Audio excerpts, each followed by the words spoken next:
یہ دنیا کا وہ بدترین جھوٹ ہے کہ مرزا قیامت کی صبح تک اس کو سچ ثابت نہیں کر سکتا۔ اے لطیفہ عرض کیا ہے، یہ غنیت الطالبین عربی والی، اور یہ ترجمہ ہے وہابیوں کا، کیا بولا تو نے؟ اور یہ ترجمہ ہے وہابیوں کا۔ رکو ذرا، صبر کرو۔ غنیت الطالبین بریلویوں کی چھپی ہوئی، ایچ ڈی کیمرے میں ذرا دکھائیں جی ان کو۔ قادری رضوی کتب خانہ، شیخ عبد القادر جیلانی کی بھی نسبت ہے اور احمد بریلوی صاحب کی بھی نسبت ہے اس کتب خانے کو، قادری رضوی۔ اس میں نماز کا طریقہ انہوں نے لکھا ہوا ہے رفع الیدین کے ساتھ۔ مرزا جلمی نے حضور سیدنا غوث پاک سرکار رضی اللہ تعالیٰ عنہ پہ ایک بہتان باندھتے ہوئے یہ کہا تھا کہ شیخ عبد القادر جیلانی نے اپنی کتاب غنیت الطالبین میں یہ لکھا ہے کہ 10 محرم یوم عاشوراء نبی کریم علیہ السلام کی ولادت کی تاریخ ہے اور یہی راجع ہے۔ مرزا جلمی نے جو دعویٰ کیا تھا کہ یہی تاریخ راجع ہے، میں نے اس پر گرفت کرتے ہوئے اور مواخذہ کرتے ہوئے یہ کہا تھا کہ مرزا جلمی کو قیامت کی صبح تک یہ ٹائم آیا اور چیلنج ہے کہ مرزا جلمی غنیت الطالبین سے یہ عبارت نکال کے دکھائے کہ شیخ عبد القادر جیلانی رحمۃ اللہ علیہ نے یہ کہا ہو کہ یوم عاشوراء 10 محرم الحرام کو نبی کریم علیہ السلام کی ولادت ہونا یہ راجع قول ہے۔ غنیت الطالبین میں شیخ عبد القادر جیلانی نے 10 محرم الحرام لکھی ہے اور اسی کو راجع قرار دیا ہے۔ پیدائش کا مہینہ بھی فارغ ہو گیا اور تاریخ بھی فارغ ہوگی محرم میں۔ تو اب چیلنج میں نے اس پر کیا تھا، مرزا جلمی کے کچھ فالورز نے اس کلپ کو کاٹا اور کاٹ کے اس کے آگے مرزا کا ایک کلپ لگا دیا جس میں وہ غنیت الطالبین سے یہ ثابت کر رہا ہے کہ شیخ عبد القادر جیلانی نے نماز کا طریقہ وہ بیان کیا جو بخاری مسلم میں لکھا ہوا ہے، جبکہ جو چیلنج تھا، چیلنج میرا اس بات پر تھا کہ تم نے یہ دعویٰ کیا کہ شیخ عبد القادر جیلانی رحمۃ اللہ علیہ نے یہ کہا ہے کہ 10 محرم الحرام یوم عاشوراء کو نبی کریم علیہ السلام کی ولادت ہونا یہ راجع قول ہے۔ چیلنج اس پر تھا، اس کا جواب دو، یہ کہاں لکھا ہے؟ جبکہ میں نے یہ حوالہ دیا تھا کہ یہ وہابیوں کا ترجمہ غنیت الطالبین کا، اس کے اندر بھی یہ لکھا ہے کہ بعض کے نزدیک عاشوراء کی وجہ تسمیہ یہ ہے، بعض کے نزدیک، اور اکثر کے نزدیک کیا ہے وہ پیچھے صفحہ نمبر 447 پہ موجود ہے کہ عاشوراء کی وجہ تسمیہ میں اختلاف ہے۔ اکثر علماء کا خیال ہے کہ اسے عاشوراء اس لیے کہا جاتا ہے کہ یہ محرم کا 10واں دن ہوتا ہے، اکثر علماء کا یہ خیال ہے، اکثر کا یہ ہے، اور بعض کا یہ خیال ہے کہ اس کے اندر چونکہ 10 انبیاء کو 10 فضائل سے نوازا گیا اور اس میں آخری جو قول ہے وہ ذکر کیا گیا ہے کہ نبی پاک علیہ السلام کی محرم میں ولادت ہوئی، اور یہ قول موجود ہے کتابوں کے اندر، میں نے بھی حمد تعالیٰ اس کے ریفرنسز حوالہ جات پیش کیے، لیکن قول کا ہونا اس کا مطلب یہ نہیں ہوتا کہ اس کو راجع قرار دیا جائے۔ ہم نے دیکھنا ہوتا کہ تاریخ اور سیرت کی کتابوں میں جو مختلف اقوال ہوتے ہیں ان میں سے راجع قول کون سا ہے اور راجع قول کو قبول کیا جاتا ہے۔ اب یہ راجع قول نہیں ہے، یہ مرجوح قول ہے، بعض کا قول ہے، اور بعض ہی کا ذکر غوث پاک سرکار رحمۃ اللہ تعالیٰ علیہ نے کیا ہے، لیکن مرزا جیلمی نے چونکہ لوگوں کی آنکھوں میں دھول جھونکنی تھی اور لوگوں کو متنفر کرنا تھا کہ دیکھو جی شیخ عبد القادر جیلانی نے، ساری دنیا جانتی ہے کہ نبی کریم علیہ السلام کی ولادت جو ہے وہ ربیع الاول شریف میں ہوئی ہے، اور شیخ عبد القادر جیلانی لکھ رہے ہیں کہ محرم میں ہوئی، حالانکہ شیخ عبد القادر جیلانی اپنی طرف سے نہیں لکھ رہے،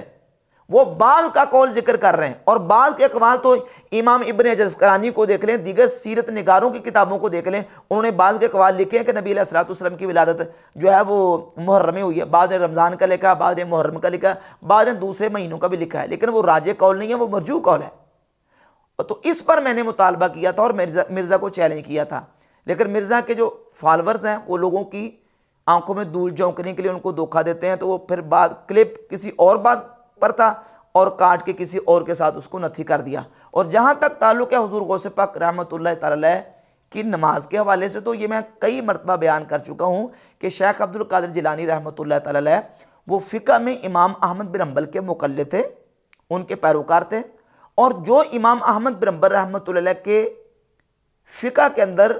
نماز کے مسائل کو جس ترتیب سے لکھا گیا ہے، غوث پاک سرکار رحمۃ اللہ علیہ نے غنیت الطالبین میں اسی ترتیب کے ساتھ لکھا ہے۔ نہیں، مرزا کہتا نہیں جی وہ بخاری مسلم کے مطابق لکھا ہے، یہ میں آپ کے سامنے رکھ دیتا ہوں اسی کتاب کو۔ مثال کے طور پہ یہ صفحہ نمبر 19 ہے، نماز کا طریقہ بیان کر رہے ہیں، نماز کی حیت بیان کر رہے ہیں۔ اب دیکھو نماز کی یہ جو صورتیں ہیں، کیفیات ہیں، کیا بخاری مسلم اس ترتیب کے ساتھ لکھی ہیں؟ نہیں لکھی۔ ہاں یہ فقہ حنبلی کے اندر لکھی ہیں، اور ان میں سے ایک صورت یہ لکھی وَوَضْعُ الْيَمِينِ عَلَى الشِّمَالِ تحت سُرَّةٍ، کہ دائیں ہاتھ کو بائیں ہاتھ پر رکھے ناف کے نیچے، دائیں ہاتھ کو بائیں ہاتھ پر ناف کے نیچے رکھنا، یہ فقہ حنبلی کے اندر لکھا ہوا ہے، بخاری مسلم کے اندر نہیں لکھا ہوا۔ اور اسی طریقے سے وہ کہتے ہیں کہ 9 واجبات ہیں، 15 مسنونات ہیں، 25 حیات ہیں، یہ ساری ترتیب کے ساتھ کیلکولیشن کر کے بخاری مسلم کے اندر یہ چیزیں نہیں لکھی، بلکہ یہ فقہ کا کام ہے کہ فقہ میں کی کتابوں کے اندر جو فقہاء ہیں وہ پوری ترتیب دے کے ہر چیز کو، سنت کون سی چیز ہے، مستحب کون سی چیز ہے، اور رکن کون سی چیز ہے، وہ ساری ترتیب کے ساتھ لکھتے ہیں۔ تو غوث پاک سرکار رحمۃ اللہ تعالی علیہ نے غنیۃ الطالبین کے اندر جو ترتیب لکھی ہے وہ فقہ حنبلی کے مطابق ہے۔ رہ گئی بات یہ کہ مرزا یہ بھی کہتا ہے کہ یہ کہاں لکھا ہے کہ وہ امام احمد بن حنبل کے مقلد تھے، تو بھئی وہ یہ غنیۃ الطالبین کے اندر لکھا ہوا ہے۔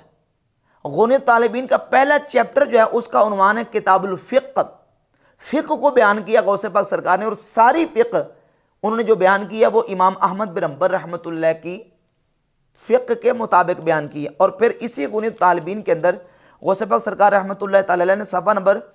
353 پہ لکھا ہے قال الامام ابو عبداللہ احمد بن محمد بن حنبل الشیبانی واماتنا علی مذہبہ اصلا و فرعا،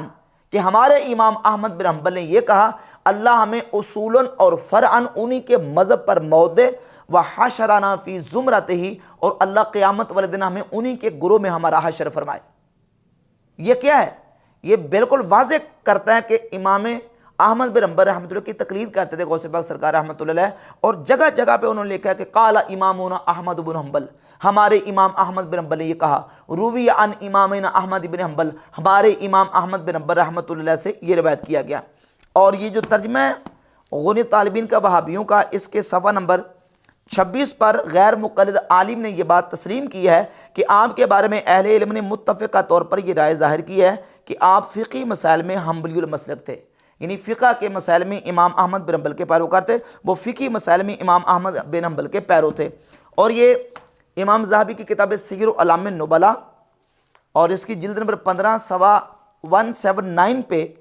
امام ذہبی نے حضور غوث پاک سرکار رحمۃ اللہ کا تذکرہ کیا ہے۔ الشیخ الامام العالم الزاہد العارف القدوہ شیخ الاسلام علم الاولیاء محی الدین ابو محمد عبد القادر ابن ابی صالح عبداللہ ابن چنگی دوست الجیلی الحنبلی، امام احمد بن حنبل رحمۃ اللہ کے مقلد تھے حضور سیدنا غوث پاک سرکار رحمۃ اللہ تعالی علیہ۔ تو انہوں نے نماز کا طریقہ جو لکھا ہے وہ امام احمد بن حنبل کی فقہ کے مطابق لکھا ہے۔